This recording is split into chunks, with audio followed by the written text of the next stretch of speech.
¿Qué tal, amigos, hermanos? Que Dios los bendiga mucho. Qué alegría poder estar de nuevo en este espacio para poder compartir de las cosas hermosas de nuestro Señor y realmente poder recibir la bendición que Él tiene para nosotros en este momento. En esta oportunidad quería un poquito compartir sobre el valor que tenemos que darle a la Escritura, ¿no? A la Escritura con mayúscula, me estoy refiriendo a las Sagradas Escrituras, lo que comúnmente llamamos la Biblia, porque a veces, aún dentro del pueblo de Dios, no tenemos suficiente conciencia del tesoro precioso que nos ha legado el Señor al dejarnos este libro maravilloso, ¿no? Que, como vamos a estar viendo, tiene poder para transformar las vidas y que realmente es un libro sobrenatural, ¿no? Quisiera compartir un pasaje de la Escritura que se encuentra en el libro de los Salmos, Salmos 19, y voy a estar leyendo el versículo 1 y después del 7 al 10. Si usted, desde donde me está viendo, tiene su Biblia, puede seguirme la lectura, ¿sí? Salmo 19, versículo 1 y después del 7 al 10, ¿sí? Dice así la palabra del Señor.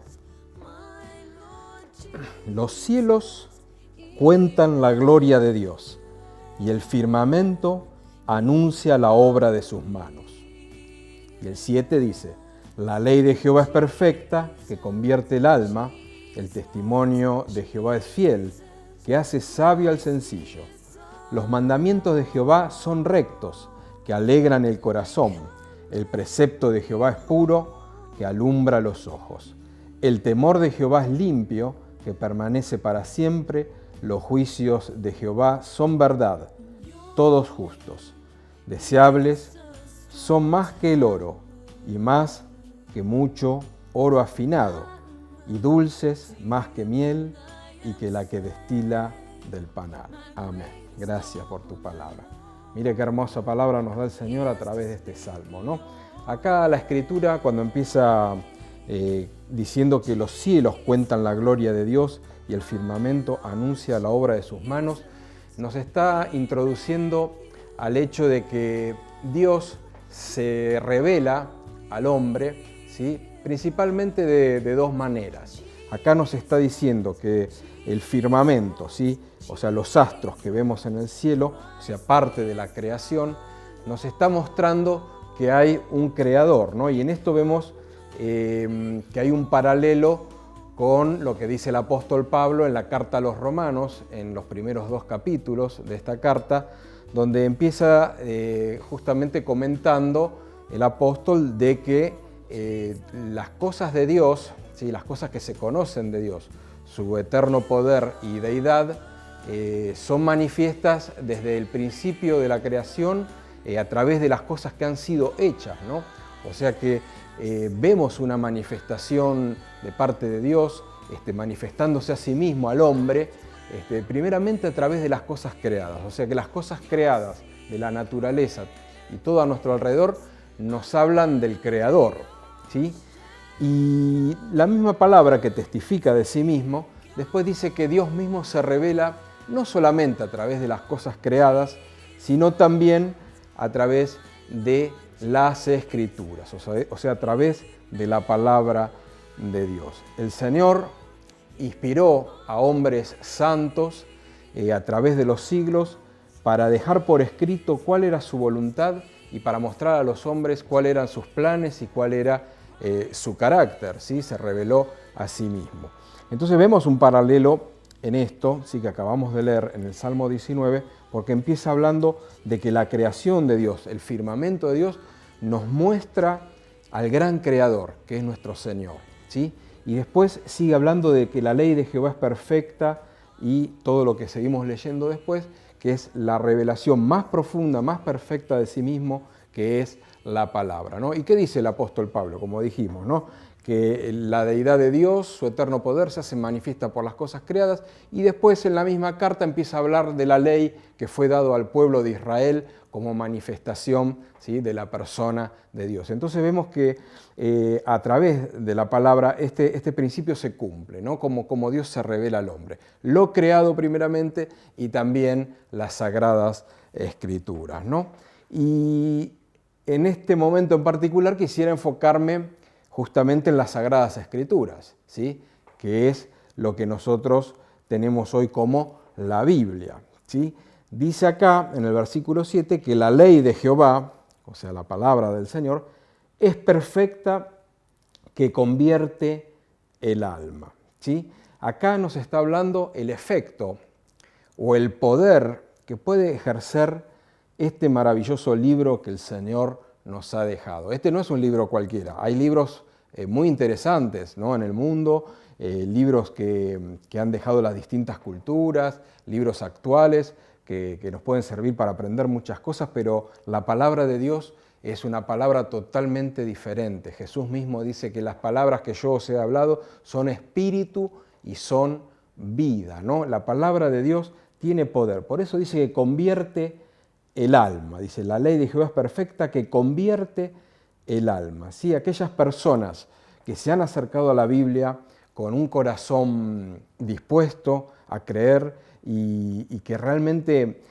han buscado a Dios a través de sus páginas, han experimentado el poder de la palabra del Señor, ¿no? Yo he escuchado muchas veces testimonios de personas que aún han recibido sanidades en su cuerpo en el momento de estar leyendo algún pasaje determinado de las Escrituras y Dios les ha sanado. O de repente un versículo bíblico que llega de tal manera a su corazón por medio del poder del Espíritu Santo que ha convertido a esa persona, como dice la misma palabra, de las tinieblas a la luz, ¿no? Entonces tenemos que entender que no es una palabra cualquiera, sino que es una palabra poderosa, es una palabra inspirada por Dios mismo que tiene poder para transformar la vida de una persona, de un ser humano, ¿no? Entonces, qué maravilloso, ¿no?, que podamos realmente valorar esto sabiendo que esta Escritura, si nosotros nos acercamos a ella con fe, con reverencia, puede estar operando en nosotros cosas realmente tremendas y maravillosas que aún ni siquiera imaginamos, ¿no? Después sigue diciendo de que hace sabio al sencillo, ¿sí? Para acercarse a la Biblia no tenemos que tener ningún estudio previo, ni tampoco es necesario que seamos eruditos, ni sabios, ni entendidos, sino más bien yo diría que todo lo contrario, ¿no? Porque Jesús en un momento se regocija delante del Padre diciendo, Señor, te doy gracias porque estas cosas, ¿no?, estas cosas que estaba revelando al mundo, se las revelaste a los niños, dice el mismo Jesús, y no a los sabios y a los entendidos, sino a los niños. Esto quiere decir que aquel que es sencillo de corazón, ¿sí?, tal vez una persona que es de humilde condición o que tal vez no tuvo la posibilidad de tener una formación académica, en la Biblia, en la palabra de Dios, puede encontrar la sabiduría verdadera, una sabiduría espiritual que lo va a hacer andar realmente en el consejo de Dios. Y aunque sea una persona sencilla y una persona tal vez de humildes recursos económicos o culturales, va a poder ser realmente alguien que va a tener esa sabiduría perfecta, santa, que viene de lo alto, ¿no? Y que realmente, como dice la misma Escritura, dice que la sabiduría, ¿no?, el principio de la sabiduría es el temor de Dios, es el temor de Jehová, como dicen varios pasajes. Entonces, cualquiera puede acercarse y tiene acceso a la santa palabra del Señor y poder aprovechar de ello para hacer de su propia vida algo realmente diferente, algo bendecido. Entonces, tanto el hombre como la mujer de sencilla condición, de sencillo corazón, puede ser sabio y puede adquirir realmente riquezas espirituales maravillosas a través de las páginas de la Biblia. ¿Se da cuenta? Sigue diciendo, ¿no?, de que bueno, los mandamientos de Dios son rectos, también dice que es puro, que es justo. Todo esto nos habla de los atributos de Dios, ¿sí?, que justamente como dice al comienzo del Evangelio de San Juan, Cristo es el Verbo. Dice que el Verbo, ¿sí?, era en el principio, era con Dios y era Dios, ¿no? Y este verbo es el logo, o sea que Cristo mismo se define como la palabra. Acá tenemos la palabra escrita, pero Cristo mismo es la palabra. Y conviene decir, ¿no?, a esta altura de lo que estamos hablando, de que toda la Biblia, que como dijimos es inspirada por el Espíritu Santo, es cristocéntrica. Todo apunta directa o indirectamente a la persona de nuestro Señor Jesucristo, ¿no? Entonces dice que al ser recta, ¿no?, y los mandamientos rectos de Dios, dice que alegran el corazón, ¿sí?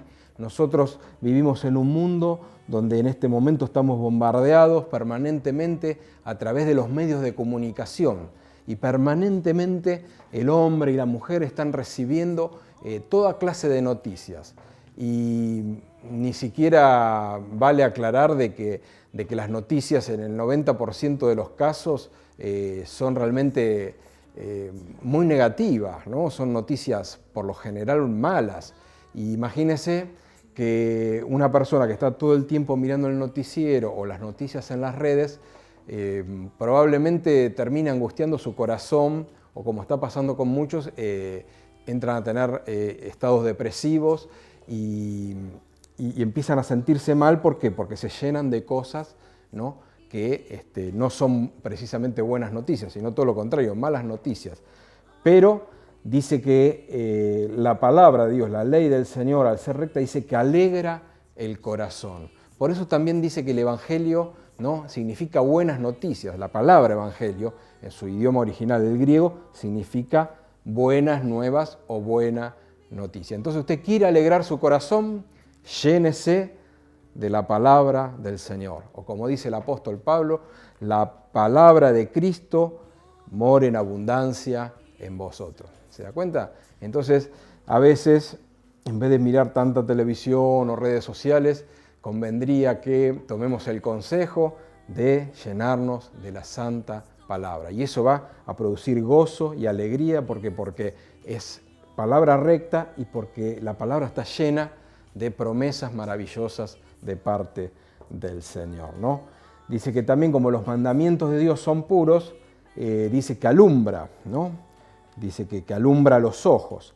Vivimos en un mundo donde cada vez prevalece en una manera más evidente la oscuridad, lo que la palabra del Señor le llama las tinieblas, ¿sí? Las tinieblas del pecado, de la maldad, de un alejamiento progresivo de parte del hombre, cada vez queriendo distanciarse más de su Creador, de la ley de Dios, de los mandamientos del Señor. Entonces, en esta oscuridad creciente en que estamos viviendo en estos tiempos finales, la palabra del Señor nos alumbra.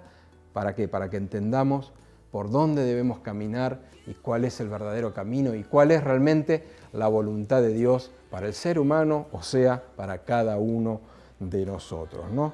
Y dice que también permanece para siempre. Qué hermoso también es que consideremos esto, ¿no? Porque ahora, ¿no?, como dicen algunos intelectuales, estamos viviendo una verdad líquida, ¿sí?, en el sentido de que nada es perdurable. Vivimos en una sociedad donde la fluctuación, los cambios son permanentes, generando tanta ansiedad y tanta falta de compromiso en todas las relaciones interpersonales, dentro de todos los niveles sociales, ¿sí?, porque nada permanece para siempre, ni las relaciones laborales, ni las amistades, nada permanece para siempre como tal vez en otros tiempos o como debiera ser. Entonces es todo muy inestable. Sin embargo, acá, ¿no?, como acabamos de leer recién, dice que el temor de Jehová es limpio, que permanece para siempre. Entonces fíjese qué diferencia con lo que estamos viviendo hoy en el mundo y con la sabiduría de este mundo, ¿no? Como bien dijo el Señor, el cielo y la tierra pasarán, pero mis palabras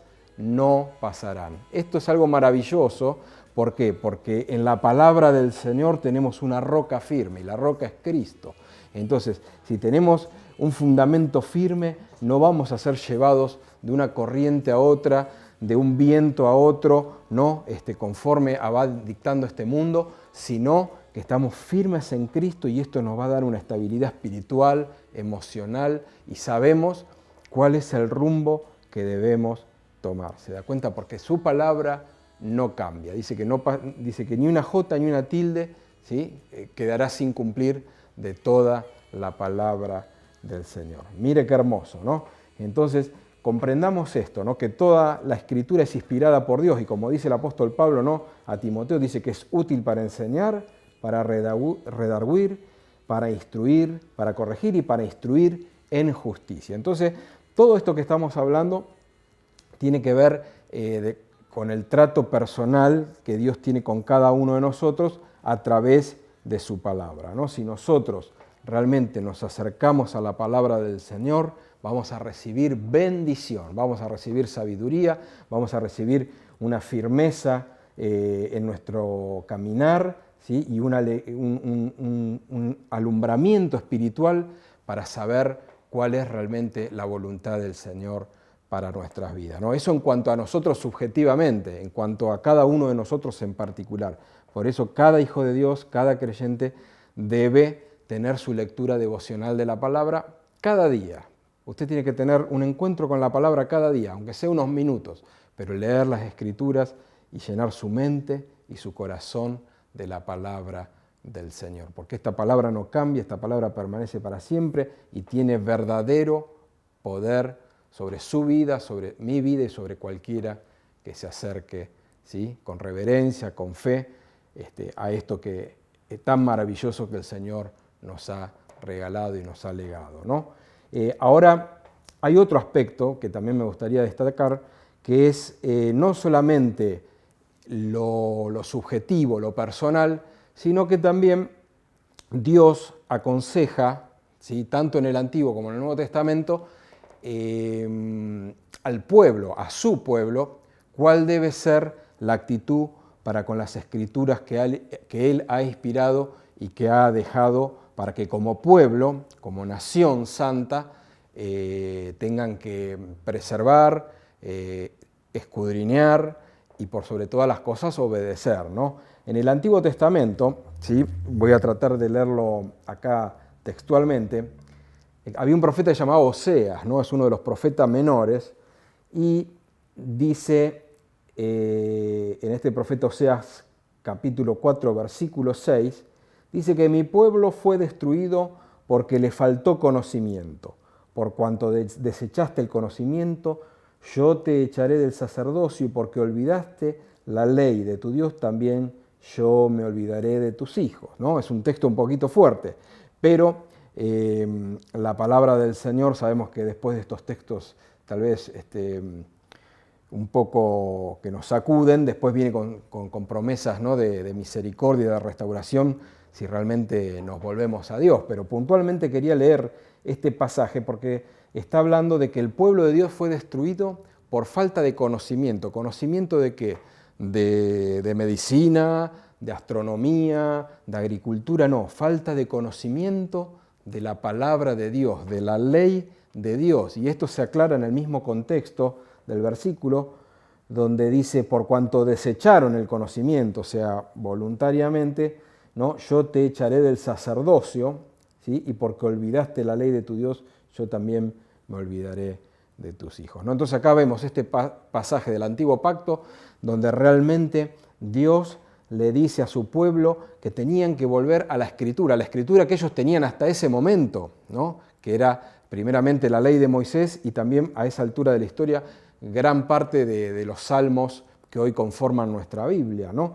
Entonces, para no ser destruidos y para permanecer en la bendición del Señor, ¿sí? Como nación, porque Israel era el pueblo del pacto, el pueblo elegido por Dios, ellos tenían que volverse a las Escrituras y permanecer en la ley del Señor para poder agradarle y poder recibir las bendiciones, ¿no? Y para que las cosas le vayan bien, no solamente para que Dios derrame bendición, sino que en esa sabiduría tan especial, ¿no? Esa sabiduría de lo alto que Dios le dio a Israel, pudieran andar en caminos de bendición, de prosperidad, de paz y de seguridad, ¿no? Ahora, en el Nuevo Testamento también podemos encontrar un paralelo, ¿sí? Sobre lo que aconseja el Señor con respecto a la palabra, ¿no? Porque también lo voy a leer textualmente, ¿no? Vemos en Apocalipsis, capítulo 3, lo que le dice el Señor a la iglesia de Filadelfia, ¿no? Apocalipsis capítulo 3, versículo 8 dice: he puesto delante de ti una puerta abierta, la cual nadie puede cerrar, porque aunque tienes poca fuerza, has guardado mi palabra y no has negado mi nombre. Y sigue diciendo en el versículo 10, por cuanto has guardado la palabra de mi paciencia, yo también te guardaré de la hora de la prueba que ha de venir sobre el mundo entero. Amén. Mire qué tremendo, ¿no? Esto estamos acá en el libro de Apocalipsis, último libro de la Biblia, Nuevo Testamento. El Señor Jesucristo ya se había manifestado en carne, ya estaba en la presencia de Dios glorificado y se manifiesta al apóstol Juan, ¿sí?, en la isla de Patmos, y entre muchas otras cosas revela esta realidad, ¿no? Vemos que hay un mensaje a 7 iglesias del Asia Menor y 2 de esas iglesias son Filadelfia, ¿sí?, como acabamos de leer, mensaje a la iglesia de Filadelfia, y también hay otra iglesia que es la última que se menciona, que es la Odisea, ¿no? Pero el Señor tiene palabras de elogio hacia la iglesia que estaba en Filadelfia. ¿Por qué? Porque dice que aunque tenía poca fuerza, ¿sí?, dice que ellos habían guardado su palabra. Has guardado mi palabra y no has negado mi nombre. Mire qué hermoso, ¿no? Una iglesia que tal vez no es poderosa en cuanto a recursos económicos, una iglesia que tal vez no tiene una influencia política, una influencia cultural, tal vez una iglesia que ni siquiera tiene un prestigio a nivel social, que no tiene una trayectoria histórica de muchos siglos. Sin embargo, el Señor elogia a esta iglesia por una sola razón, por haber guardado su palabra, ¿no? Y esta iglesia de Filadelfia, tan elogiada por el Señor, y que dice que abrió una puerta que nadie podrá cerrar, y que dice que por haber guardado esta palabra, dice que también será preservado y quitado de en medio de qué cosa, de los juicios venideros, ¿sí?, durante el tiempo de la tribulación, para probar a los habitantes de la tierra. Se contrapone otra iglesia que es la de la Odisea. Y dice que esta iglesia se considera a sí misma rica, que no tiene necesidad de nada, que realmente se siente segura en sí mismo, ¿no? Usted después léalo en sus propias Biblias, ¿no? Y dice que el Señor ve en ella solamente miseria, pobreza, le dice que es desventurado, un ciego, desnudo, ¿no?, que más vale le conviene volverse al Señor, ¿no?, ponerse vestiduras blancas, limpiar sus ojos con colirio, ¿no? Entonces fíjese qué diferencia entre la Odisea por un lado y Filadelfia por el otro. Pero Filadelfia es elogiada por esta particular razón: guardar la palabra del Señor. Entonces nosotros tenemos que entender que la palabra del Señor es lo que define cuál es verdadera iglesia y cuál no es verdadera iglesia de Dios. Y no viceversa, tal vez como pretenden algunos grupos, ¿no?, o algunos teólogos, ¿no?, que dicen que, bueno, que fue la iglesia la que definió qué es escritura inspirada y qué no. No, es exactamente al revés. La palabra inspirada siempre fue inspirada y siempre fue reconocida por su pueblo, y es la que define cuáles son los parámetros de lo que es verdadero pueblo de Dios y lo que no es verdadero pueblo de Dios, lo que es verdadero creyente y lo que no es verdadero creyente, ¿no? Entonces, qué hermoso que nosotros como pueblo de Dios podamos prestar atención a las Escrituras, porque ya sea tanto individualmente nosotros como hijos de Dios, como cristianos, o ya sea que seamos una iglesia, una denominación, el requisito fundamental es volverse a la palabra del Señor, a lo que Dios dijo y aconsejó en su momento a través de sus santos profetas y apóstoles, ¿no? Entonces ahí tenemos las promesas del Señor, que cuando venga el tiempo de la gran tribulación, los que estemos realmente en su palabra, vamos a irnos con Él antes que se desate la ira de Dios sobre los que moran de la tierra. Y aparte, que si nosotros guardamos la palabra del Señor, ¿sí?, también vamos a agradar a Dios y las bendiciones de Dios se van a multiplicar en medio nuestro, ¿sí? Me viene en este momento a la memoria esa parte donde el Señor dice, ¿no?, que cuando venga el Hijo del Hombre, ¿hallará fe en la tierra?, ¿no? Y bueno, nosotros a esa pregunta contestamos: sí, Señor, nosotros tenemos fe y tenemos fe en tu santa palabra, en tus promesas, en lo que dejaste escrito, inspirado por el Espíritu Santo, ¿no? Por eso el Señor mismo dice que el que me ama, mi palabra guardará. ¿Se da cuenta? ¿No? Y dice también el Señor, ¿no? En un momento hablando con los judíos, dice, escudriñad las Escrituras porque a vosotros os parece que en ellas tenéis la vida eterna. Entonces mire qué consejo nos está dando el mismo Señor Jesús. Miremos la palabra, miremos la Escritura, ¿no? Porque ahí está la bendición, ahí está la verdadera luz que el Señor ofrece a nuestra vida en medio de tanta oscuridad y de tantas tinieblas que nos rodean, ¿sí? Entonces nosotros como pueblo de Dios tenemos que volvernos una y otra vez a la Escritura. Nosotros como cristianos tenemos que volvernos una vez a la Escritura, llenar nuestra mente, nuestro corazón de su santa palabra.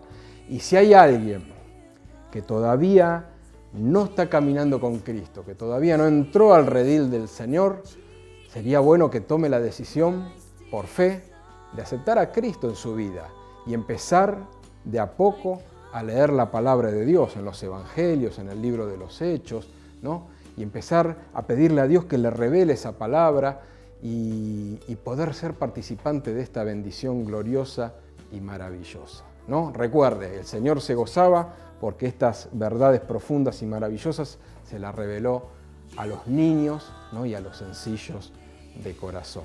Por eso que podamos realmente valorar este regalo precioso que Dios nos hizo a nosotros, que es la palabra de Dios, que es la Santa Biblia. Yo quisiera cerrar con una oración, ¿no? Para que Dios nos guíe en este consejo, ¿no? Porque la Biblia testifica de sí mismo, la palabra de Dios testifica de sí mismo, y, o sea, la misma palabra nos aconseja que la miremos, que la escudriñemos, que la estudiemos, que la memoricemos, que meditemos en ella y por sobre todas las cosas que la obedezcamos. Así que creamos y que obedezcamos. Así que vamos a estar orando.